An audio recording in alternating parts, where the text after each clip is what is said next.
आज हम बात करेंगे व्याकरण शास्त्र। व्याकरण शास्त्र क्या होता है? जो पदों का विश्लेषण, व्युत्पत्ति तथा शुद्धता की समीक्षा के अर्थ में व्याकरण का उद्भव वैदिक युग में ही हो चुका था। वेदाध्ययन के लिए उपादेय शास्त्रों वेदांगों में व्याकरण को प्रमुख स्थान मिला है। मुखम व्याकरणम स्मृतम, व्याकरण को मुख बताया गया है।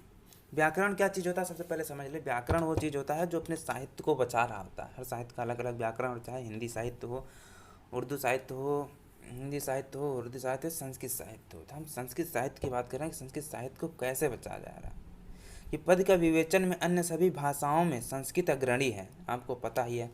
इतनी सूक्ष्म दृष्टि तथा गंभीरता से व्याकरण का विचार कहीं नहीं है। जितना अच्छा व्याकरण संस्कृत व्याकरण का है, उतने जैसे सपोर्ट कर रहा है, बचा के रखा है, उससे अच्छे तरीके से कोई भी अपने व्याकरण शास्त्र को बचा के नहीं रख रहा है, कोई भी अपने इतिहास को बचा के नहीं रख पा रहा है। वेदांगों में शिक्षा का उपयोग शुद्ध शब्दोच्चारण के लिए, व्याकरण का पद विवेचन के लिए और निरुक्त का अर्थ ज्ञान एवं निर्वाचन के लिए किया गया। वाह! वेदांग जो है वो शिक्षा का बचाव कर रहा है और शब्दों का विवेचन जो है वो व्याकरण, निरुक्त और अर्थ ज्ञान का कर रहा है। व्याकरण की दो पद्धतियां वैदिक युग में थी और दोनों में शुद्ध पदों का ज्ञान का लक्ष्य पूरा होता है। पहला प्रतिपद पाठ, दूसरा जो होता है वो है सामान्य विशेष नियमों से शब्द ज्ञान देना। प्रतिसाख्यों में दोनों विधियां मिलती हैं। जो प्रतिसाख्य उसमें दोनों विधियां मिलती हैं। कहने का मतलब कि व्याकरण वेदांग का एक महत्वपूर्ण अंग है। जो व्याकरण शास्त्र कहने का तो व्याकरण क्या होता है कि व्याकरण वेदांग का एक महत्वपूर्ण अंग है। आचार्य पाणिनि ने इसे वेद रूपी शरीर का मुख बताया गया है। वही अभी मैंने बताया था ना कि मुखम व्याकरणम स्मृत। जो पाणिनि हैं वो एक राइटर थे जो उन्होंने इस पर काम किया था। व्याकरण उन्होंने शरीर का मुख बताया गया है कि जैसे शरीर का मुख होता है वैसे व्याकरण जो होता है वो साहित्य का मुख होता है। व्याकरण एक ओर तो अति गूढ़ देव मंत्रों का अर्थ स्पष्ट करने में सहायता रखता है, तो दूसरी ओर वेद मंत्रों को सुरक्षित भी रखता है। मैंने कहा था ना, वेद मंत्रों को सुरक्षित रखने के लिए, साहित्य को बचाने के लिए शब्दों की उत्पत्ति के उद्देश्य एवं उनके अर्थ निर्धारण की दृष्टि से यह उनकी रचना हुई। व्याक्रियन्ते व्युत्पादते पादते शब्दा अनेनेति व्याकरणम। वेद भाषा का शास्त्रीय अध्ययन इसी अंग के अंतर्गत माना है। तैत्तिरीय संहिता के अनुसार वेदों की प्रार्थना मानकर इंद्र ने अव्याकृत वाणी का विश्लेषण करके प्रथम व्याकरण होने का श्रेय प्राप्त किया है। तैत्तिरीय संहिता मतलब जो ये थे पाणिनि, इन्होंने प्रथम व्याकरण का श्रेय प्राप्त किया है। वाक्य के पदों के पदोद्धार तथा पद के प्रकृति एवं प्रत्यय की कल्पना प्रकृत वाणी का लक्ष्य हुई है। कहने का मतलब पदों का विभाजन जो है ना, यास्काचार्य ने 4 भागों में किया। यास्काचार्य भी एक राइटर थे जिन्होंने इस पे काम किया था। उन्होंने 4 भागों में किया है। पहला जो है नाम मतलब संज्ञा पद है तथा सर्वनाम में किया है। दूसरा जो है वो क्रियापद में किया है, ख्यात यानी कि क्रियापद। चौथा जो तीसरा उसे उपसर्ग। चौथा जो है वो निपात में किया है।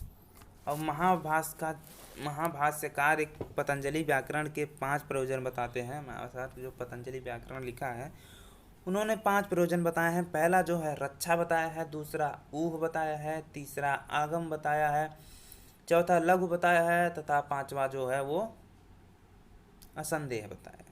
रक्षोहागमलवः संदेहा प्रयोजन। जो रक्षा है उसमें क्या होता है कि व्याकरण का प्रधान उद्देश्य पद, वर्ण तथा मात्रा का उचित उच्चारण कर वेदों की रक्षा करना है।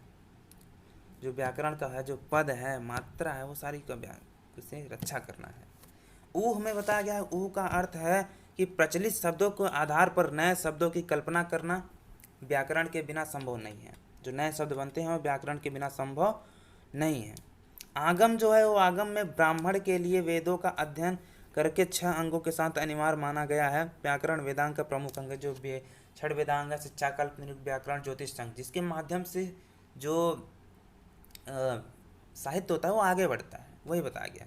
लघु में क्या आता है कि व्याकरण ही वह लघु उपाय है जिससे संस्कृत भाषा का ज्ञान सरलता से प्राप्त किया जा सकता है। हाँ, सही बोला कि यार किसी चीज़ का जब ज्ञान होगा, आपको क्या चीज़ें गलत हैं क्या नहीं ये जब पता होगा तभी तो चीज़ें होगा कि यार ये चीज़ सही है।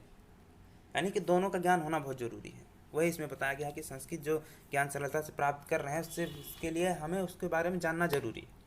असंदेह की बात करें तो संदेह जो है वैदिक शब्दों के विषय में उत्पन्न संदेह का निवारण व्याकरण से ही होता है। जो असंदेह होता है कि ये चीज़ सही है या गलत, वो इसी से होता है। जैसे वेद में जनाह और जनास दोनों ही रूप प्राप्त होते हैं। जिसे व्याकरण का ज्ञान नहीं है वह जनास को दोषपूर्ण मान लेगा, क्योंकि जनास शब्द रूप जो है वह केवल प्राप्त होता है वेदों में। वही कहने का मतलब कि जनाह और जनास में हम लोग दोष मान लेते हैं कि यार जो जनास को दोषपूर्ण मान लेते हैं और जनाह को सही बता लेते, पर जो वेद है उसमें सही बताया गया है कि क्या चीज़ है क्या नहीं। इस प्रकार जो व्याकरण ही वह अंग है जिसके कारण वेद अभी तक अपने मौलिक रूप में प्राप्त होते हैं। एक व्याकरण जो अभी तक पूरे मतलब जो अभी वेद मंत्र आज हम जो हम पढ़ रहे हैं उसकी मूल रचना वो अभी तक इसलिए सुरक्षित है क्योंकि व्याकरण है हमारे पास। तो धन्यवाद आप सभी का बहुत बहुत, थैंक यू सो मच।